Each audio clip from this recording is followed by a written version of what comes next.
Mirëmëngjes të nderuar teleshikues dhe mirë se vini në emisionin tuaj të përditshëm Zgjohuni me ne. Data sot shënon 18 mars dhe ne si çdo ditë tjetër do të kthehemi pas në histori, art dhe kulturë.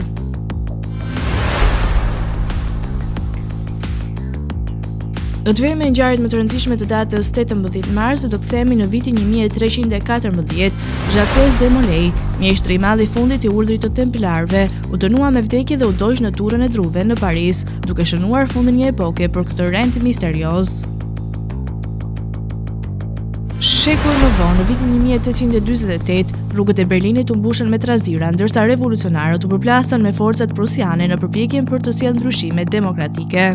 Revolucioni vjoj të përhapur në Europë dhe vetëm disa dekada më pas, në vitin 1871, Komuna e Parisit shpërtheu si një nga eksperimentet më të guximshme të qeverisjes popullore, megjithëse nuk të zgjaste shumë. Hapësira që ashtu shënon një moment historik në vitin 1965, kur kozmonauti rus Aleksej Leonov doli nga kapsula Voskhod, duke u bërë njeriu i parë që krijoi një ecje në hënë. Ndërsa në Gjermaninë Lindore në vitin 1990, qytetarët dolën për herë të parë në zgjedhje të lira, duke i hapur rrugën Ribashkimit Historik në Gjermaninë Perëndimore. 18 marsi është dita 77 e kalendarit gregorian. Kështu që deri në fund të vitit kanë mbetur edhe 287 ditë. Ngjarje. 1990. Në vjedhjen më të madhe të artit në historinë e SBA-s, 12 piktura me vlerë kolektive rreth $500 milion janë vjedhur nga muzeu Isabella Stewart Gardner në Boston. 1994. Bosnjakët dhe kroatët e Bosnjës nënshkruajnë marrëveshjen e Washingtonit, duke i dhënë fund luftës midis Republikës Kroate të Herceg-Bosnjës dhe Republikës së Bosnjë-Hercegovinës dhe duke krijuar Federatën e Bosnjë-Hercegovinës. 1996. Një zjarr në një klub nate në Quezon City, Filipine, vret 162 njerëz. 1997. Bishti i një aeroplani çaste rus Antonov An-24 prishet gjatë rrugës për në Turqi, duke shkaktuar rrëzimin e avionit dhe duke vrarë të gjithë 50 personat në bord. 2014. Parlamentet e Rusisë dhe Krimes nënshkruajnë një traktat pranimi. 2015. Muzeu Kombëtar Bardo në Tunizi sulmohet nga persona të armatosur. 23 persona, pothuajse të gjithë turistë, janë vrarë dhe të paktën 50 të tjerë janë plagosur. Tani do të njihemi me disa figura të shquara që erdhën në jetë në këtë ditë. Në vitin 1690, në botën e matematikës, lindi Christian Goldbach, njeriu që do të lindte pas një nga hipotezat më të famshme të teorisë së numrave. Në politikën amerikane, në vitin 1837, lindi Grover Cleveland, presidenti i vetëm që ka shërbyer 2 mandate të ndara. Ndërkohë, Neville Chamberlain, politikani britanik i njohur për politikën e tij të qetësimit ndaj Gjermanisë naziste, lindi në këtë datë në vitin 1869. Në artin e kinemas, në vitin 1926, erdhi në jetë Peter Graves, aktor që do të bëhej i famshëm për serialin Mission Impossible. Dhe për të përmbyllur këtë listë, në vitin 1963 u rit Vanessa L. Williams, gruaja që do të bënte historisë e para afroamerikane që fitoi kurorën e Miss Amerika. Lindjet. 1989. Lindi Paul Mark Rossau, kitarist dhe producent kanadez. 1991. Lindi Dylan Mattingly, kantautor dhe kitarist amerikan. 1991. Lindi Sam Williams, lojtar i Ligës Australiane të Rugbit. 1992. Lindi Ryan Truex, shofer amerikan i makinave garash. 1992. Lindi Takuya Tereda, këngëtar, aktor dhe model japonez. 1995. Lindi Irina Bara, teniste rumune. 1997. Lindi Chiara Bravo, aktore amerikane.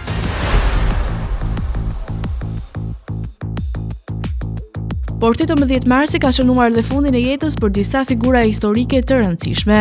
Në vitin 1584 u nda nga jeta Ivan i Tmerrshmi, cari i Rusisë që shndroi vendin në një fuqi të madhe, por edhe një shtet të frikshëm. Në vitin 1745 mbylli sytë Robert Walpole, kryeministri i parë i Britanisë, që i vuri themelët sistemit politik britanik siç e njohim sot. Në vitin 1845, një emër legjendar i kulturës amerikane, Johnny Appleseed, u shua duke lënë pas një trashëgimi të pazakontë për hapjen e pemëve të mollës në të gjithë SBA-n. Ndërkohë, në vitin 1977, Marion Guabi, presidenti i Kongos, u vraj gjatë një grushti shteti. Dhe në vitin 2017, bota e muzikës humbi një ikon të rock and roll, Chuck Berry, njeriu që frymëzoi gjenata të tëra me tinguit e tij ritmik dhe interpretimin e tij të paharrueshëm në skenë. Vdekje 2015. Vdiq Grace Ogot, infermiere, gazetare dhe politikane kenjane. 2016. Vdiq Barry Hines, autor dhe skenarist anglez. 2016. Vdiq Jan Nemetz, regjisor dhe skenarist çek. 2016. Vdiq Trey Walker, lojtar i futbollit amerikan. 2016. Vdiq Guido Westerwelle, avokat dhe politikan gjerman, zëvendës kancelar i 15 i Gjermanisë. 2017. Vdiq Chuck Berry, kitarist, këngëtar dhe kompozitor amerikan.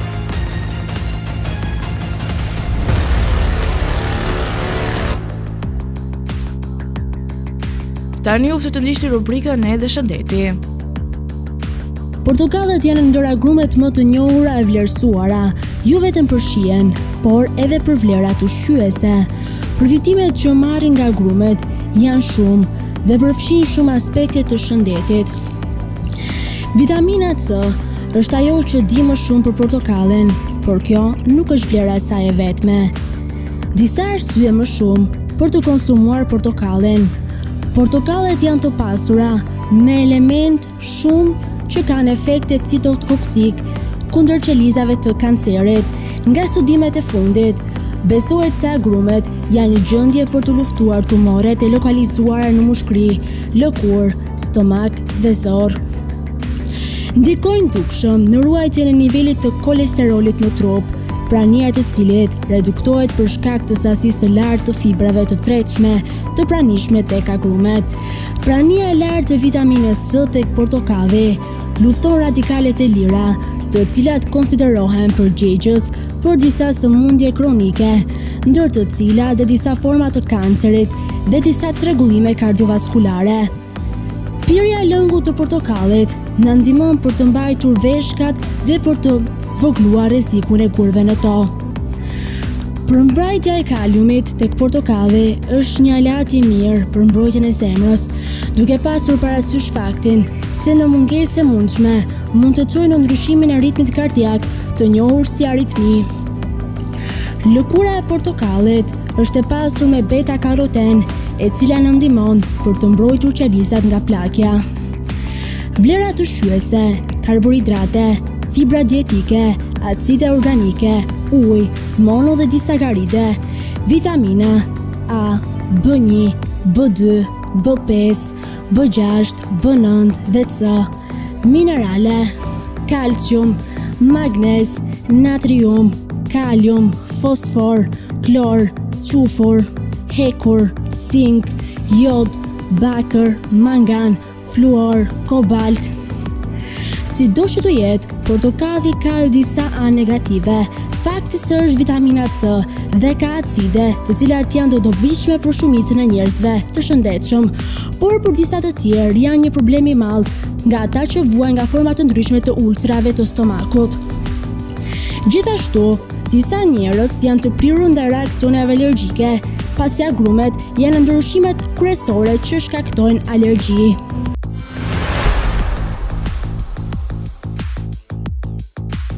Për biografinë e sotme do të flasim për Chuck Berry, babai i rock and rollit. Më 18 tetor 1926, një lagje të vogël të Shën Louisit, Missouri, lini një djalë që do ndryshonte përgjithmonë muzikën moderne.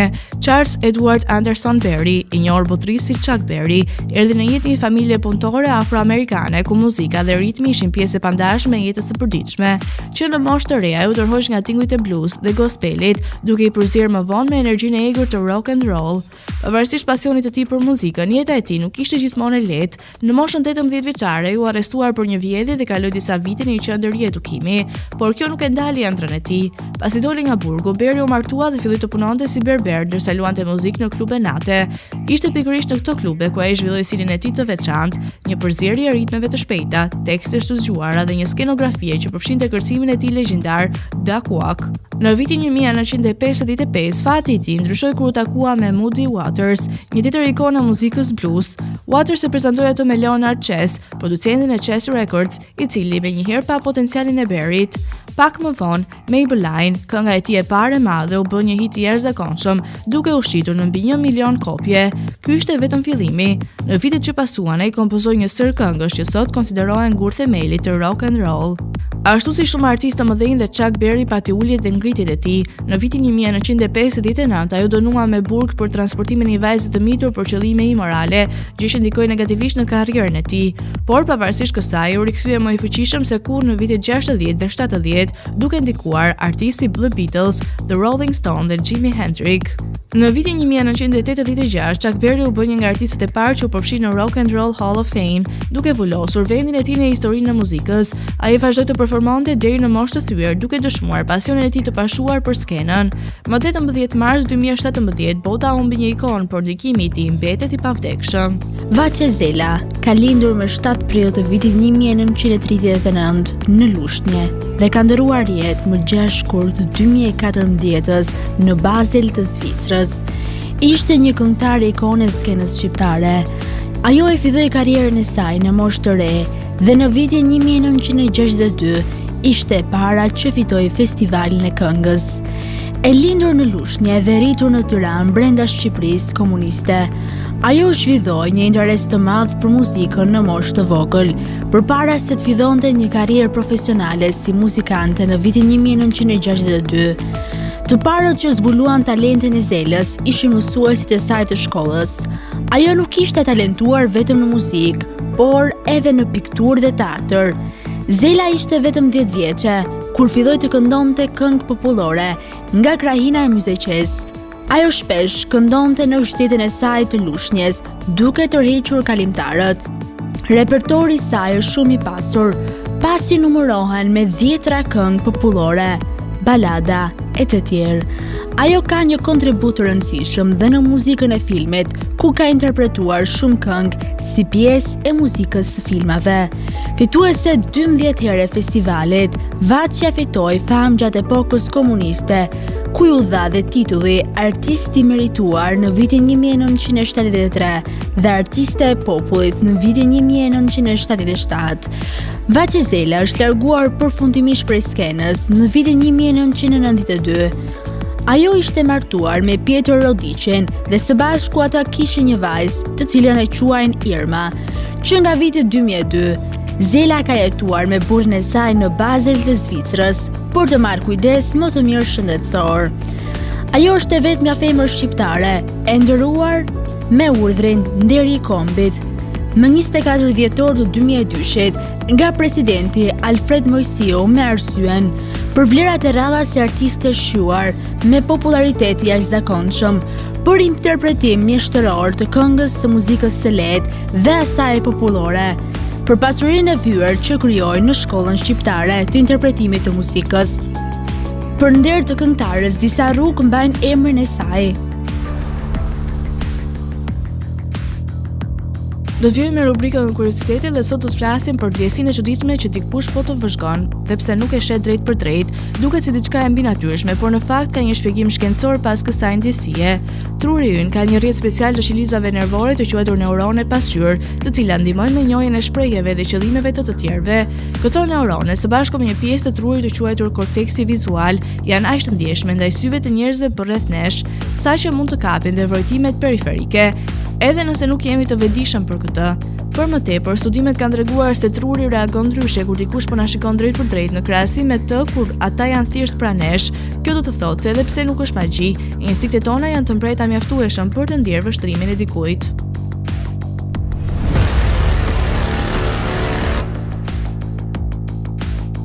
Tani u ndishti parashikimin e motit për territorin shqiptar. Territori shqiptar për datën 18 mars 2026 do të karakterizohet nga kushte atmosferike të paqëndrueshme, duke sjellë vranësira dhe rreshje shiu në pjesën më të madhe të vendit, ndërsa në zonat juglindore priten rreshje të dobta bore.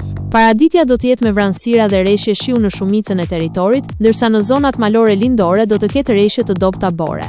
Pasditja vijon me rreshje shiu dhe vranësira të shpeshta. Temperatura minimale pritet të zbresë deri në 1 gradë Celsius, ndërsa ajo maksimale do të arrijë deri në 16 gradë Celsius. Gjatë ditës priten rreth 2 deri në 4 orë me diell.